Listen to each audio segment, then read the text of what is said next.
Back दोस्तों, आप देख रहे हैं इटर्नल हेल्थ और हमारे बीच मौजूद हैं विश्व प्रसिद्ध आयुर्वेदाचार्य डॉक्टर प्रताप चौहान, जिनके पास हैं बहुत सारे आयुर्वेदिक टिप्स। अगर आपको कोई परेशानी है, कोई बीमारी है और आप चाहते हैं उसका आयुर्वेदिक सोल्यूशन, तो जल्दी से हमें फोन कीजिए। हमारा नंबर है 01294088-152। हमें आपके फोन कॉल्स का बेसब्री से इंतजार है। डॉक्टर साहब जी, ब्रेक के पहले आपने बताया कि आम पेट में पैदा होता है जी, ये तो हम समझ गए, लेकिन आम से रोग कैसे पैदा होते हैं? देखिए, जब ये पैदा हो गया पेट के अंदर, आमाशय के अंदर, और चैनल्स इसके हैं नहीं, स्रोतस इसके नहीं है, तो फिर क्या करता है कि ये किसी भी धातु के चैनल में, रस, रक्त, मांस, मेद, अस्थि, मज्जा, शुक्र, जो हमारे 7 धातु हैं जी। किसी भी चैनल में प्रवेश करके ये भ्रमण करता है पूरे शरीर में। और जहां पर भी इसको कोई भी वीक स्थान मिलेगा, कमजोर जगह कोई मिलेगी, कमजोर कड़ी, वहीं पर जाकर के ये अपना घर बना लेता है। इसलिए जो कहते हैं ना हम, जैसे कई बार के इम्यूनिटी कम होती है, जी जी, वहां रोग आते हैं। जैसे एलर्जी होगी, नाक में मान लो पेट में आंव बना जी, और मान लो नाक के यहाँ पर जो है आपका जो साइनस है जी। उसका जो है अगर शक्ति कम है, इम्यूनिटी पावर उसकी कम है, तो ये सीधा बिल्कुल नाक में जाएगा, नाक में ब्लॉक करेगा, या छींकें आएंगी, या रनिंग नोज होगी। तो मतलब बॉडी का जो भी ऑर्गन कमजोर होता है वहीं पर उस पे जाएगा। अटैक होता है। इसी प्रकार से अगर मान लो ये आपके ब्लड में चला जाए, रक्त में चला जाए, जी। तो स्किन में जाएगा, वहां फिर दाने निकलेंगे। अच्छा। तो इसी प्रकार से जो रोग कैसे पैदा करता है कि ये पेट से चल करके जो हमारे चैनल्स हैं, स्रोतस हैं, उनमें प्रवेश करता है। अच्छा। और चैनल्स को ब्लॉक करता है। इसको हम कहते हैं स्रोतोदुष्टि। स्रोतसों को दूषित करके जी। फिर ये विभिन्न प्रकार के रोग, अगर जोड़ों में चला गया जी। तो जोड़ के अंदर जो हमारे जो चैनल्स हैं उनको ब्लॉक कर देगा, वहां से वायु फिर आगे नहीं जाएगी। वायु का काम है गति कराना, तो वायु वहां जोड़ में अटक जाती है, जिसकी वजह से बहुत तेज दर्द होता है। जी डॉक्टर साहब, यहाँ हम लेते हैं हमारा नेक्स्ट फोन कॉल। जी, हेलो हेलो हेलो, नमस्ते, आपका स्वागत है इटर्नल हेल्थ में। आपका नाम और आप कहाँ से बात कर रही हैं? मेरा नाम प्रियंका भट्ट है और मैं एल&टी में वर्क करती हूँ। प्रियंका जी, आपका बहुत बहुत स्वागत है। हमारे बीच मौजूद हैं हमारे विश्व प्रसिद्ध आयुर्वेदाचार्य डॉक्टर प्रताप चौहान। आप बताइए आपकी क्या परेशानी है?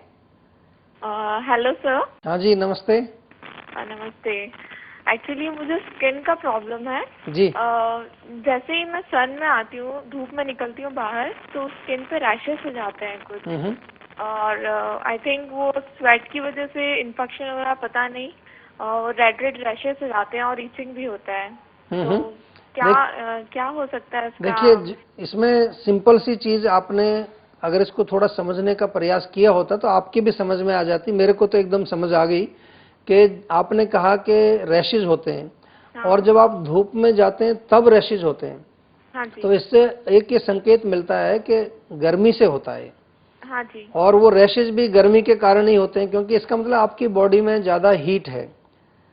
मतलब इसको हम पित्त कहें, एसिड कहें, या आम भी कह सकते हैं इसको। आम के बारे में हमारी चर्चा चल रही है कि आम आपके रक्त में मिश्रित हो चुका है, और जब वो आप धूप में जाते हो तो वो एकदम से, क्योंकि स्किन आपकी कमजोर हो गई है, उसी में जाके इसने अपना घर बनाया है।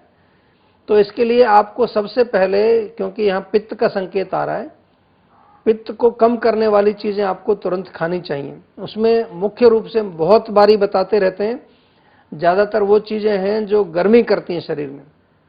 मिर्ची, मसाले, खटाइयाँ, चटनी, पकौड़े, चाट, ये जितनी भी जो गर्म चीजें होती हैं एसिड वाली, या नॉन वेज, या कोई और कॉफी, चाय, इस तरह की जो चीजें, इनको बिल्कुल आप एकदम से बंद कर दीजिए। आप ठीक हो जाएंगे, चिंता मत करिए, लेकिन पहले इसको बंद करिए। उसके बाद दूसरा कार्य जो आपको करना है कि क्योंकि ये टॉक्सिन्स या आम या पित्त आपके ब्लड में पहुंच चुका है, तो आपको रक्त शोधक कुछ चीजें सेवन करनी चाहिए। रक्त शोधक में सबसे अच्छी चीज हमारे यहाँ पर नीम है। जी, क्या? नीम, नीम। अच्छा, नीम। तो आजकल आपको जो है, अगर कहीं आपके आसपास नीम का पेड़ है तो नीम के पत्ते आप 4-5 पत्ते सुबह, 4-5 पत्ते शाम को खाइए। नहीं तो आजकल नीम की टैबलेट्स भी मिलती हैं, नीम के कैप्सूल्स भी मिलते हैं, काफी सारी चीजें, नीम के सिरप भी मिलते हैं। अच्छा। उसका सेवन करिए खाना। और इसके साथ साथ एक चीज और बहुत कॉमन आजकल मिलती है, जिसको हम कहते हैं घृत कुमारी का रस, aloe vera juice. Okay. Aloe vera juice आप पीना शुरू करिए, कम से कम 3 बड़े चम्मच, 30 millilitres every morning before breakfast. Okay. ठीक है। या तो इससे भी आपके जो ब्लड में और जो स्रोतस जो ब्लॉक हो गए हैं, स्रोतस शुद्धि का कार्य करता है घृत कुमारी का रस। अच्छा। तो इसका सेवन करिए। लेकिन एक चीज आपको मैं और बताना चाहूंगा इसके साथ, तीसरी, हाँ जी बताइए। वो ये है कि रात को सोते समय 1 चम्मच त्रिफला चूर्ण आपको अवश्य लेना है। इससे क्या होगा कि जो पित्त आपके पेट में जमा होकर के फिर आगे रोग पैदा कर रहा है, वो आगे नहीं जाएगा। या जो आम आपके पेट में बन रहा है, वो त्रिफला चूर्ण खाएंगे तो प्रातः सुबह उठते ही आपका जो है मल शुद्धि अच्छी हो जाएगी और वो सारा आम बाहर निकल जाएगा और आपकी ये एलर्जी बिल्कुल ठीक हो जाएगी। जी, ठीक थैंक है? You so much sir. या थैंक यू। प्रियंका जी, मैं आशा करती हूँ कि आपकी सारी स्किन प्रॉब्लम्स चली जाएंगी इन सारी टिप्स को यूज करने के बाद। जी जरूर। Thank you so much for calling. या थैंक थैंक यू। डॉक्टर साहब, आपने हमें बताया कि आम कहाँ पैदा होता है, आम जी। की वजह से किस तरह से हम रोगों के शिकार हो जाते हैं। जी। पर अगर किसी इंसान को आम की शिकायत है, शरीर में आम बहुत ज्यादा बन चुका है, तो इसे घटाया कैसे जाए? देखिए, घटाने के लिए तो इसमें सिंपल सी चीज है। सबसे पहले पाचन को ही ठीक करना है। जी। पाचन को अगर हम ठीक रखेंगे तो आम बनेगा ही नहीं। घटाने की तो बात बाद में आती है। और पाचन से ही क्या होगा कि जो आम, क्योंकि एक म्यूकस टाइप का मटेरियल है, जब हमारा पाचन अच्छा रहेगा और हम पाचन को अच्छा बनाने के लिए अपनी मात्रा, प्रॉपर क्वांटिटी ऑफ फूड खाएंगे, टाइम से खाना खाएंगे, मेनली मतलब जो सिंपल हमारे जो रूल्स रेगुलेशंस हैं जिसको हम जीवानंद बोलते हैं, जी। उनको फॉलो करना है। जी। इसके साथ साथ बहुत महत्वपूर्ण है हाइजीन। हाइजीन बाहर से नहीं, इंटरनल क्लीनिंग बहुत जरूरी है। जी। तो उसके लिए फास्टिंग कर सकते हैं, व्रत रखना चाहिए, हफ्ते में 1 दिन व्रत रख सकते हैं। जी। तो उससे क्या होगा कि जितना भी आम 1 वीक में बना है, वो 1 दिन भूखा रहने से, भूखा ना भी रहें तो केवल फ्रूट्स खाएं अच्छा। या तो केवल आप केवल जूस पिएं, उससे ये आम जो है पच जाएगा। क्योंकि जो हमारी अग्नियां हैं, एक ही अग्नि नहीं है, बहुत प्रकार की अग्नियां, 13 प्रकार की मुख्य अग्नियां हैं हमारे शरीर में। जी। तो वो क्या करेंगी, इसको जला देंगी, वो 1 दिन में जला देंगी।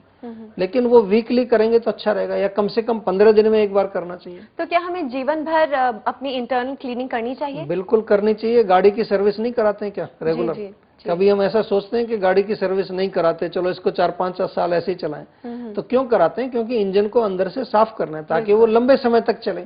तो ऐसे ही ये शरीर की सर्विसिंग भी एक बहुत जरूरी है। एक तो नेचुरल प्रोसेस है ही हमारा जी। लेकिन प्रॉब्लम क्या हो गई है कि आजकल लोगों का नेचुरल सिस्टम ही बिगड़ गया है। कॉन्स्टिपेशन हो गई है लोगों को पसीना नहीं आता, थोड़ा सा पसीना आएगा एसी चला लेंगे। जी। और जो है हमारे जो ये मल मूत्र के जो वेग हैं, जो कि हमारे बॉडी में से टॉक्सिन्स को निरंतर ऑटोमेटिकली क्लीन करते हैं, उनको हम फोर्सफुली सप्रेस करके रखते हैं। कभी आपको यूरिनेशन की अर्ज होती है, लेकिन बहुत इंटरेस्टिंग मूवी चल रही है तो दबा के रखेंगे, नहीं जाएंगे, कई घंटे तक नहीं जाएंगे। तो उसका विमार्ग गमन होता है। हमारे आयुर्वेद में लिखा है कि स्रोतस को अगर हम सप्रेस करेंगे तो वापस जाएगा। डॉक्टर साहब, मैं आशा करती हूँ कि हमारा शो देखते देखते कम से कम हमारे व्यूअर्स ऐसा ना करें, क्योंकि उनकी हेल्थ के लिए हानिकारक है। बिल्कुल। यहाँ लेते हैं एक और phone call. Hello hello hello, नमस्कार, आपका स्वागत है इटर्नल हेल्थ में। और जी धन्यवाद। जी, आपका नाम? इश्तियाक खान बोल रहे हो, मुझे फूलपुर से। आपका स्वागत है। बोलिए खान साहब, नमस्कार। बोलिए क्या परेशानी आपकी? डॉक्टर साहब, चेहरे पे फुंसियाँ बहुत हो रही है। अच्छा। और बहुत दवाई लगा रहा हूँ लेकिन ठीक नहीं हो रही है। देखिए, दवाई लगाने से ठीक नहीं होगी, अंदर से सफाई करनी है। अंदर से मतलब क्या फुंसी फोड़ दी, क्या करूँ? अंदर से, जैसे अंदर से गाड़ी की सफाई करते हैं, धुलाई करते हैं, हाँ। तो इस प्रकार से हमारे आयुर्वेद में ऐसा विधान है कि जब आपके शरीर में, स्किन में कोई रोग ऐसा होता है, फुंसियां निकल रही हैं आपको, फुंसियां निकलने का मुख्य कारण यही होता है कि आपके शरीर में कोई ऐसे विषैले पदार्थ हैं जो स्किन में से बाहर निकल रहे हो। अच्छा। तो इसके लिए हमारे यहाँ पर रक्त शोधक का मुख्य रूप से एक विधान बताया गया है। अरे लेकिन डॉक्टर साहब, ये हो क्यों रही है? नहीं होने का कारण वही है कि कोई ना कोई आपके शरीर में, जिसको कि हम आम बोलते हैं, आप अगर टीवी देख रहे हैं तो उसके बारे में हम बता रहे हैं कि ये जो आम है, जो कि एक तरह का विषैला पदार्थ है, ये आपके शरीर में बन रहा है। और वो बनता है जब आपका खाना पूरा नहीं पचता है। तो इसलिए एक तो खाना अपना टाइम से खाइए, उसमें बहुत ज्यादा गरिष्ठ भोजन, विशेष तौर पे पित्तवर्धक चीजें मत खाइए। और इसको ठीक करने के लिए, बाहर लगाने के लिए भी अगर आपको उसमें लगाना है, तो मैं आपको एक चीज बताता हूँ बहुत बढ़िया, एकदम से फायदा करेगी। नीम की छाल आपको मिल जाएगी, कहीं भी आप मुजफ्फरनगर रहते हैं? हाँ, मुजफ्फरपुर में मेरे घर में ही है सर, नीम का छाल मेरा हाँ, नीम नीम है का मेरे पेड़, घर में। उसमें से छाल लीजिए और उसको थोड़ा सा, जो वो एक पत्थर होता है, हाँ थोड़ा पानी का छींटा मार के पत्थर पे घिस लीजिए उसको, हाँ हाँ, अपनी देसी स्टाइल और में। घिसने के बाद उसका जो पानी बनता है उसको वो फुंसी के ऊपर आप लेप कर दीजिए।